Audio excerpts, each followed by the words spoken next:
नमस्कार मित्रमंडळी, तुम्हा सर्वांचे माझ्या यूट्यूब चॅनलवरती मी विद्या मनापासून स्वागत करते। आजचा दिवस तुमचा शुभ जावो अशी आपण गणपती चरणी प्रार्थना करूयात आणि आजच्या नवीन व्हिडिओला आपण सुरुवात करूयात। तर गणेश उत्सव सध्या चालू आहे आणि गणेश उत्सवात आपण वेगवेगळे उपाय करतो।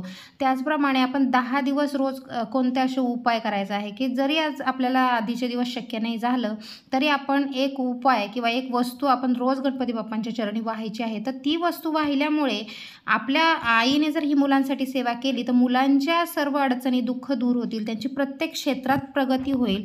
तर ही कोणती वस्तू आहे ते आजच्या व्हिडिओमध्ये आपण पाहणार आहोत। तर शेवटपर्यंत व्हिडिओ स्किप न करता पहा। चॅनलवर नवीन असाल तर चॅनलला सबस्क्राईब करा आणि बेल नोटिफिकेशन प्रेस करा, म्हणजे तुम्हाला प्रत्येक व्हिडिओचं नोटिफिकेशन येईल आणि कोणताही व्हिडिओ तुमचा स्किप होणार नाही। चला तर मग आजच्या व्हिडिओला आपण सुरुवात करूयात। तर 7 सप्टेंबर रोजी गणपती बाप्पा आपल्या घरामध्ये विराजमान झालेले आहेत, आपल्या सार्वजनिक ठिकाणी विराजमान झालेले आहेत। गणेशोत्सवाला सुरुवात झाली आहे आणि आपण गणपती बाप्पा हे आपली आवडती देवता आहे, लवकर प्रसन्न होणारी देवता आहे। जे काही उपाय करतो आपण ते लवकर फलद्रूप होतात। गणपती बाप्पा आपल्या सर्व इच्छा पूर्ण करतात लवकरात लवकर आणि आपण काही अगदी छोट्या छोट्या सेवा करून उपाय करून आपले गणपती बाप्पांची कृपा प्राप्त करू शकतो। त्याचबरोबर लक्ष्मी मातेची कृपा प्राप्त करू शकतो, शिवशंकरांची कृपा प्राप्त करू शकतो। तर अशा कोणत्या गोष्टी असतात की ज्या करून आपण आपल्या गणपती बाप्पांची जी कृपा असते ती प्राप्त करू शकतो, संकटातून आपल्याला मुक्ती मिळते, आपल्या सर्व विघ्ने दूर होतात, आपली सर्व क्षेत्रामध्ये प्रगती होते। तर आता ह्या गणेशोत्सवामध्ये आपल्याला जेवढ्या दिवस शक्य होईल, या 10 ते 11 दिवसांमध्ये आपल्याला जेव्हा पण शक्य होईल तेव्हा आपण एक दिवस किंवा संपूर्ण 10च्या 10 दिवस ही सेवा करू शकतो, आपण हे उपाय करू शकतो। आता जर समजा मुलांसाठी आपल्याला उपाय करायचे, काही वेळेस मुलं ऐकत नाही, लहान असतात, चिडचिडे असतात किंवा खूप भयंकर त्रास देतात, शिक्षणात त्यांचं मन लागत नाही किंवा नोकरी व्यवसायात त्यांचं मन लागत नाही किंवा त्यांना शिक्षण पूर्ण झालं आहे मात्र नोकरी मिळत नाही आहे, कोणत्या व्यवसायात जम बसत नाही आहे। तर अशा वेगवेगळ्या कारणांसाठी आई आपल्या मुलांसाठी अवश्य या गोष्टी करू शकते।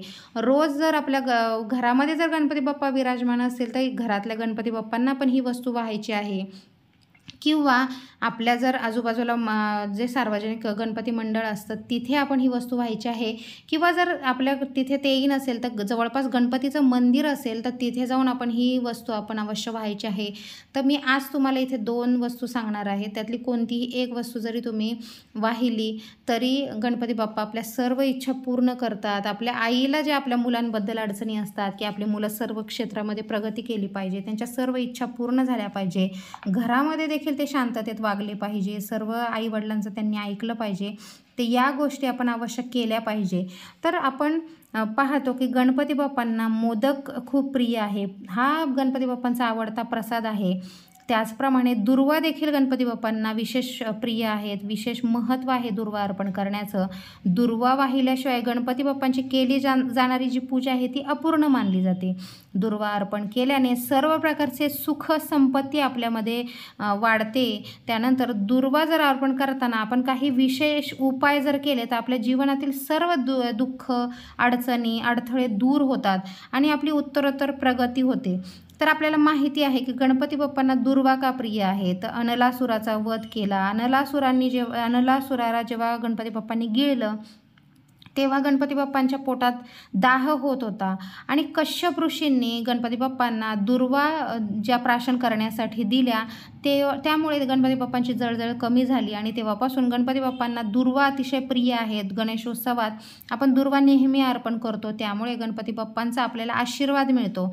तर दुर्वा अर्पण कशी करायची असते, तर दुर्वा अर्पण करताना आपण म्हणजे 3 पाती असलेली एक दुर्वा, अशा 21 दुर्वा एकत्र त्याची जुडी बनवायची आहे आणि आपल्याला एक जुडी अवश्य आपण या गणपती म्हणजे महोत्सवात किंवा उत्सवामध्ये गणपती बाप्पाला अर्पण करायची आहे। ही अर्पण करताना आपण 11 मंत्रांचा अवश्य जाप करायचा आहे। ते मंत्र कोणते आहेत, तर ओम गं गणपतेय नमः, ओम गणाधिपाय नमः, ओम उमापत्राय नमः, ओम विघ्ननाशनाय नमः, ओम विनायकाय नमः, ओम ईशपुत्राय नमः, ओम सर्वसिद्धिप्रदाय नमः, ओम सर्वसिद्धिप्रदाय नमः, ओम भक्तवक्ताय नमः, ओम मुष्कवाहनाय नमः, ओम कुमारगुर्वे नमः, या मंत्राचा अवश्य जप करायचा आहे। आपण मी जो एक उपाय सांगितला होता जो दुर्वाचा, की गणेश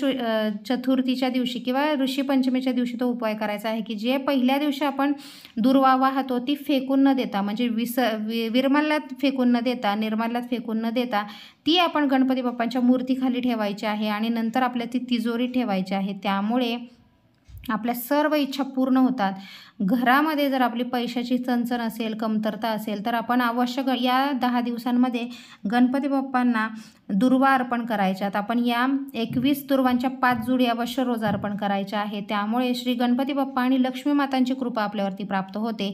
आणि ह्या दुर्वा अर्पण करताना श्री गणेशाय नमः दुर्वांकुरा समर्पयामी या मंत्राचा अवश्य जप करायचा आहे. यावेळी 10 दिवसामध्ये गणेश स्तोत्राचे अवश्य पठण करायचे आहे, अथर्व शीर्षाचं अवश्य पठण करायचे. यामुळे आपल्याला आर्थिक संकटातून मुक्ती मिळते. त्याचप्रमाणे आपण या गणेशोत्सवामध्ये दुर्वा देखील आपल्या घरामध्ये लावू शकतो. त्यामुळे आपल्या घरामध्ये समृद्धी येते, सुख येतं आणि दुर्वा या गणपती बाप्पांना प्रिय असल्यामुळे गणपती बाप्पांचे वास्तव्य आपल्या घरामध्ये राहते. तर गणपती बाप्पांना दुर्वा वाहताना कधीही माती लागलेल्या किंवा स्वच्छ धुवूनच दुर्वा अर्पण करायच्यात. अगदी म्हणजे घाणेरड्या दुर्वाची अजिबात अर्पण करायच्या नाही आहेत. तर त्या दुर्वा म्हणजे काय याची माहिती आपण आता पाहणार आहोत. तर 3 पाती असतात दुर्वांना. तर हिंदू परंपरेत दुर्वांना खूप जास्त महत्त्व आहे. दुर्वा या शब्दात उत्पत्ती म्हणजे दुहू आणि अवम या 2 शब्दांपासून झाली आहे. दुर्वांमध्ये 3 भाग असतात जे गणपती, शक्ती आणि शिवाचे प्रतीक मानले जातात. दुर्वांची उगम समुद्रमंथनाच्या वेळी झाले असे म्हटले जातात. समुद्रमंथनानंतर जेव्हा असुरांकडून अमृत घेऊन जात होते तेव्हा त्यांचे काही थेंब दुर्वांवर पडले. तेव्हापासून या दुर्वा पवित्र आणि अमर मानल्या जातात आणि त्यांचा कधीही नाश होत नाही. दुर्वांना अमृत, अनंता, महाऔषधी म्हणून देखील ओळखले जाते. दुर्वा केवळ माणसांसाठीच नाही तर प्राण्यांसाठी देखील प्रिय आहे. म्हणजे काही वेळेस प्राण्यांना कोणतेही औषध न घेता फक्त दुर्वा म्हणजे गवत जरी त्यांनी खाल्लं तरी ते त्यांच्या आजारातून त्यांची सुटका होते. तर दुर्वा सर्व शुभ कार्यांमध्ये वापरले जातात. आपण प्रथम गणपती बाप्पांचं जेव्हा पूजन करतो तेव्हा अवश्य दुर्वा वाहिल्या जातात. तर रोज आईने आपल्या मुलांसाठी 21 दुर्वांची एक जुडी गणपती बाप्पांना वाहायची आहे. मी मगाशी सांगितल्याप्रमाणे ते आपल्या घरात विराजमान असलेल्या गणपती बाप्पांना वाहू शकतो, मित्रमंडळातील गणपती बाप्पांना वाहू शकतो किंवा मग आपल्या जवळच्या मंदिरामध्ये जाऊन वाहायचे आहेत. आणि अवश्य आपण ओम गंग गणपते नमः या मंत्राचा जप करायचा आहे. शक्य असल्यास गणपती स्तोत्राचं पठण करायचं आहे, अथर्व शीर्ष वाचायचं आहे. जर आपल्याला हे वाचन करणे शक्य नसेल तर आपण यूट्यूबला अवश्य लावून द्यायचं आहे. अशा प्रकारे आपण हे जे दुर्वांचा उपाय केला, आपण या 5 दुर्वांची ज्या जुड्या असतात त्या गणपती बाप्पांना वाहायच्या आहेत. त्यामुळे आपल्या सर्व अडथळे दूर होतील, आपल्याला सुख समृद्धी मिळते, आपल्या अडचणी दुःख दूर होतात. आणि मुलांसाठी आपली आई जर ही जेव्हा सेवा करते तेव्हा मुलांची प्रत्येक क्षेत्रात प्रगती होते. त्यामुळे अवश्य आईने आपल्या मुलांसाठी हे उपाय करायचे आहेत. त्याचप्रमाणे या 10 दिवसांमध्ये आपल्याला जर शक्य असेल तर गाईला दुर्वा खायला अवश्य द्यायचे आहेत. गोमातेसोबत गणपती बाप्पांचा देखील त्यामुळे आपल्याला आशीर्वाद मिळतो. दुर्वा अर्पण करताना काही गोष्टींची अवश्य काळजी घ्यायची आहे. गणपती बाप्पांना दुर्वा अर्पण करताना त्या सोंडेच्या तिथे किंवा हातात अर्पण करायचं आहे. चरणाजवळ कधीही अर्पण करायच्या नाही आहे. गणपती बाप्पांच्या मस्तकावर देखील आपण दुर्वा अर्पण करू शकतो, मात्र पायांजवळ कधीही दुर्वा अर्पण करू नये. त्याचप्रमाणे दुर्वांचा जो पाती असतात त्याचा समोरचा भाग गणपती बाप्पांकडे आला पाहिजे आणि जे देठं असतात ती आपल्या साईडला येतील. अशाच प्रकारे आपण दुर्वा ह्या अर्पण करायच्या असतात. अशा प्रकारे आपली मुलांच्या प्रगतीसाठी आईने या उपाय अवश्य करायचे आहेत. त्याचप्रमाणे आपण आता काही वेळेस दुर्वा अर्पण करतो, मात्र शिळ्या झालेल्या दुर्वा आपण फेकून देतो किंवा निर्माल्यामध्ये टाकतो. तर त्या तशा करायच्या नाही. त्याच्यावरचा देखील एक उपाय आहे की ते उपाय केल्याने गणपती बाप्पांची त्याचबरोबर माता लक्ष्मीची विशेष कृपा आपल्याला प्राप्त होते. तर तो उपाय आहे शिळ्या झालेल्या दुर्वा आपण जमा करायच्या आहेत. जे 10-11 दिवस आपण सकाळ संध्याकाळ वाहतो किंवा काही जण दिवसभरात एकदाच दुर्वा अर्पण करतात. तर त्या दुर्वा आपण जमा करून ठेवायच्या आहेत, त्या निर्माल्यात टाकायच्या नाही आहे.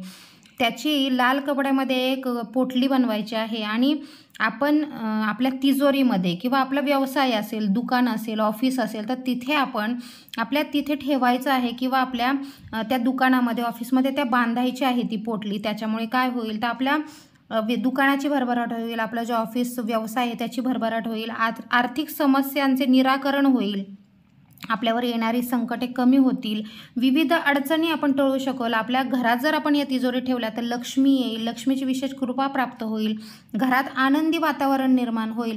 तर आपण हे अवश्य करून पाहायच्यात की ज्या शिळ्या दुर्वा असतात त्या निर्माल्यात न टाकता त्या गोळा करायच्या आहेत 11 दिवसांच्या आणि त्याची पोटली बनवून आपल्या घरामध्ये, ऑफिसमध्ये किंवा दुकानामध्ये ठेवायची आहे. पुढच्या वर्षी ही पोटली आपण विसर्जित करायची आणि त्या 11 दिवसांचे 10 दिवसांच्या ज्या शिळ्या दुर्वा असतील त्या तशीच पोटली करून बांधायच्या आहे. यामुळे गणपती बाप्पांबरोबर लक्ष्मी मातेची देखील विशेष कृपा आपल्यावर प्राप्त होते.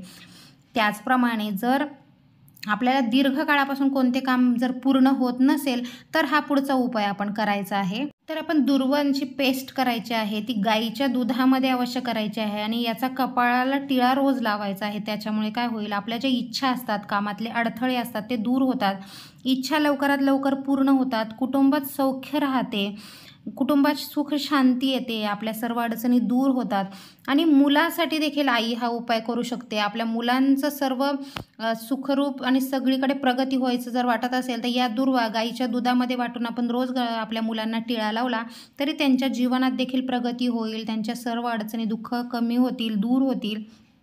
तर असे दुर्वांचे केले जाणारे उपाय तुम्ही या गणेशोत्सवात नक्की करून पहा. तुम्हाला जमेल त्या दिवशी केले तरी चालतील. या 10-11 दिवसांमध्ये केले जाणारे उपाय हे फलद्रूप होतात. अशा प्रकारे आजचा व्हिडिओ आपण इथेच थांबूयात. श्री स्वामी समर्थ. जय जय स्वामी.